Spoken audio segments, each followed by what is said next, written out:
ACL injury অথবা হাঁটুর যে কোনো লিগামেন্ট ইনজুরিতে একটা খুব কমন কোশ্চেন থাকে যে কোন সময় অপারেশন লাগবে এবং কোন সময় অপারেশন লাগবে না। এই কোশ্চেনের আনসারটা হচ্ছে সিম্পল একটা টেস্ট, সেটা হচ্ছে এমআরআই অর্থাৎ ম্যাগনেটিক রেজোনেন্স ইমেজিং। যে টেস্টের মাধ্যমে, যে পরীক্ষাটার মাধ্যমে আমরা ডিসিশন নিই যে এই পেশেন্টের হাঁটুর যে লিগামেন্ট ইনজুরি হয়েছে, এই লিগামেন্ট ইনজুরির সিভিয়ারিটি কতটুকু, এই লিগামেন্ট কোনটা আসলে হচ্ছে কি ইনজুরি হয়েছে।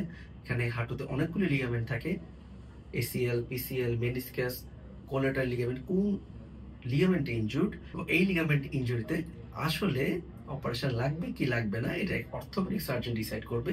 কেননা হাঁটুর সব লিগামেন্ট ইনজুরিতেই অপারেশন লাগে না।